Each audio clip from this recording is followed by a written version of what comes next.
All right, everybody. Thanks again for checking in with Life's New Normal. I'm your host, John Register. And can you believe it? I got Mona Patel back on the line. We've been struggling to try to get her on because she's a diva now. You know she's a diva now. She is a CNN hero, live and bona fide, right here on Life's New Normal. Hey, Mona, how you doing? Welcome. Good morning, John. I am not a diva. I am a mama.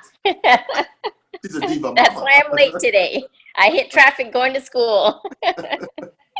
Hey, congratulations on your nomination and being a CNN hero. I mean, oh my gosh, did you ever think, losing a leg at 7 years old, that you would be in a position that you're in right now? Never. I never knew what my life path would be. And it's just, it's overwhelming. It's humbling. It's been the most amazing honor when they first announced that I was being selected as a CNN hero. It's amazing. I'm amazed. Not so much that they selected you, because knowing you and having met you a long time ago at a extremity games that was down in San Antonio, I just recognized really you're a mover, you're shaking, you take names, like take no prisoners, you're just pushing forward. But how has that been as when you're growing up? You had some other challenges besides just the limb loss. What was it like growing up in your family? Well, my culture, I'm from India, and so arranged marriage was very prevalent in my culture growing up. I knew I was going to have my parents select a groom for me, and once I lost my leg, that whole dynamic changed.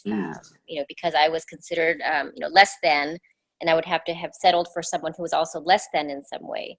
So those dynamics kind of, I was raised to be a good wife, to be a good daughter-in-law. And then after my accident at age 17, everything kind of just shifted.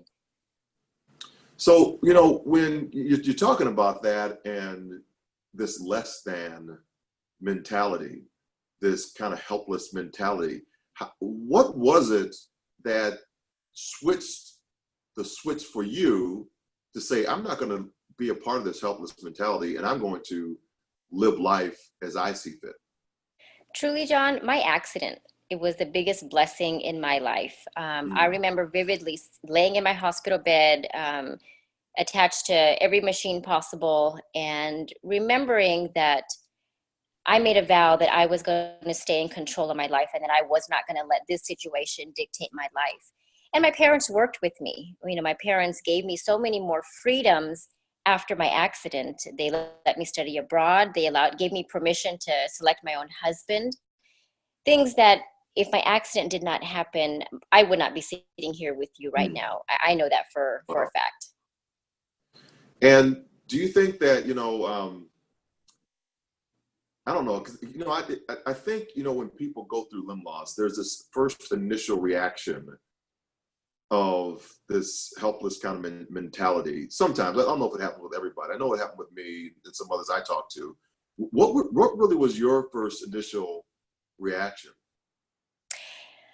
My initial reaction was buried, because I had to stay strong for my mom and dad. And I truly, if they didn't see my strength, they could not have gone through with my ordeal. And it was a heavy burden. When visiting hours were over, I spent about 4 months in the hospital, and mom and dad had to leave. That's when I would allow myself to cry and grieve, fear of the unknown. And in the morning, I would look at the clock. It's about 8 o'clock. Mom and dad should be walking any minute. And I would put my facade back on and be the pillar of strength for my mom and dad. It wasn't until about 2 years later that I was just getting tired of surgery after surgery after surgery, and just so much pain, that I had a little breakdown, a very, very short breakdown, because I was blessed to have met a quadriplegic who gave me so much perspective in life and pretty much snapped me out of my little pity party that I was having. So I didn't have a whole lot of depression, through my ordeal. I was given strength from somewhere to tackle this head on, and I've used this as a platform to help our limb loss community just realize their potentials, and losing 1 limb, 2 limbs, 3 limbs does not define who we are. And it's just been an amazing journey. Yeah. Do you think that, your personality to try to help your parents cope and get through, my wife tells me a lot of times people would call on the phone when I was in the hospital and I was trying to encourage them. Do you think that's just something that was on the inside of you that wanted to then help other people after you got out and you wanted to get through their limb loss conditions faster? You know what? I never thought about that, but that could have been the start of my desire of wanting to, continue helping others, John. I've really Mhm. never looked at it that way, but in, in retrospect and thinking back, that could have been captured in my heart as, okay, you know what? I think I can, I think I have this mission to now continue helping other people cope with adversity, not just necessarily limb loss, but any type of adversity. Yeah. Yeah, and I think a lot of times what you said earlier also is that we have these facades, and one of the things that I've been speaking a lot about during Disability Employment Awareness Month over the past month has been this kind of this Johari window model that was developed back in 1955. There are four quadrants. I really won't go into all the quadrants, but one of the quadrants is this mask area, the things that are known to me but aren't known to others, so I can hide them behind my mask. How do you help people unmask themselves to really share their vulnerabilities and their to liberate them to this new normal lifestyle? Honestly, I do that because I make myself vulnerable first. Mhm. And I'm an open book to them.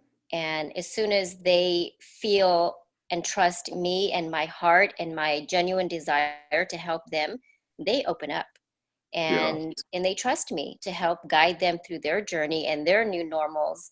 But truly, to answer your questions, because I have allowed myself to become very vulnerable to anybody that comes in my way, not in my way, but in my path to help. yeah, yeah. Yeah. I think that's exactly right. The more vulnerable we become Mhm. at first, the more that we can liberate others, and it's just within inside of everything, right? Uh, the more we show that we're not perfect, that we have challenges, that we have struggles, that begins to gravitate to everybody else who thinks they have it going on and are still behind their own mask and won't come Right, clean with who they are. right. So thanks for sharing that. And You're you've welcome. taken people, I mean, you've unmasked them by some really incredible uh, feats of that, that I'm not going to do. I'm just going to tell you that right now. You're not going to get me to do what you do. I So was just about to invite you to do Everest with us, John. I like the non-cold, so even though I live in Colorado. But yeah, you've done Kilimanjaro, and you took a group of not just you, because people think that okay, you climb this mountain, and oh my gosh, that was an amazing feat. But there was a lot of work you did prior to climbing that mountain that you had to get people to understand that this is not going to be easy and to shift the mindset. How did you get them a on board and b let them know that this is going to be a physical, exhausting adventure, and some of you probably aren't going to make it, right? So how did you get them in Right. that mind? Again, can you hear me? Yeah, I can hear you. Yeah. Okay, good. Again, they trusted me as their leader to guide them. And from the get-go, I let them know that, I've selected all of you because I know that with training, you guys have the potential to succeed. And we had a very united team and we fed off of each other. Our collective resolve was just beautiful. And that's why I picked these guys very, very carefully. So Um, I'm laughing because you said we fed off each other, and I'm thinking about in the mountains, and you got to survive, so you got to eat. no, it wasn't quite like that. We had porters cooking for us, good hot meals, Cooking people, carried right? our water and everything. But yeah, it was like a full-time job. It was the first project that I bit off when I first started the foundation. So being a single mom and still working, and I dedicated a whole year to fundraise, and the foundation paid for every single one of us to go. So 15 of us, we had a 4-man medical crew, we had a 3-man film crew, and then of course 9 amputees that climbed. And we had very organized group workouts. We had a private Facebook page that kept everybody accountable to daily workouts. We kind of encouraged each other, shamed each other if, if we didn't work out when we should be. It was just, we're bonded forever. And, the biggest thing for us was we climbed the mountain. And our message to other people truly has been, we literally climbed a mountain, but we are here to help you climb any mountain of your life. Love that. With a positive mindset. Love that. So I want to shift gears just a little bit, just because I know folks will be checking in and out on this podcast and on the video as well. You were nominated as a CNN Hero for the work that you're doing with the San Antonio Amputee. I keep getting it wrong. San Antonio Amputee Foundation. Amputee Foundation. Sorry, I just okay. I just know you. San Antonio something. But I want to make sure that people know that they can go vote for you right now. It's on. It's open. The voting lines are open on CNN. So how do they do that? How do they vote for you? So if you continue following us on Facebook, I will send a link daily that takes you directly to the voting page. And you can vote up to 30 times every single day on 3 different platforms: email, Messenger, and Facebook. Oh, wow. Okay. Yeah. All right. So we'll get that. Make sure we get that out too. So what then?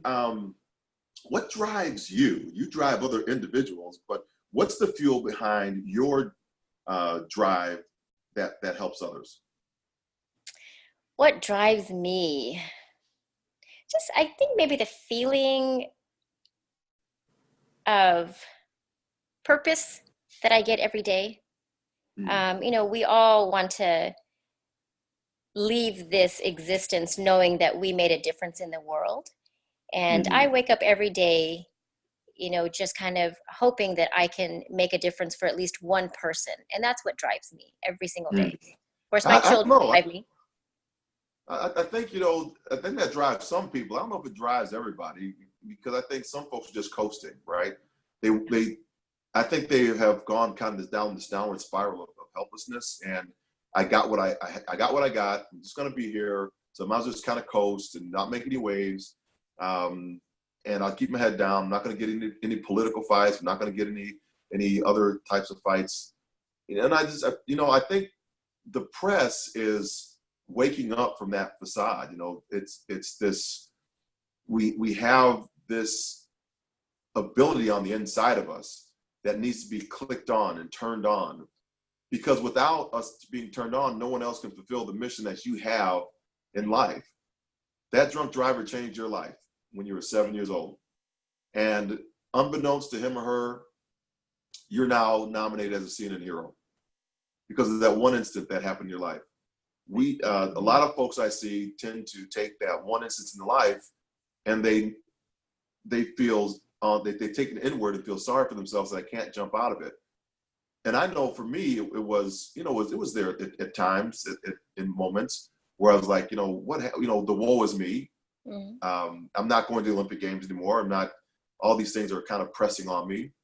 But to have the support system around that's going to say, I'm not going to allow you to fail. My faith, my friends, my family, right, that would not allow me to fail. That my freedom, my liberation, now allows me to liberate others.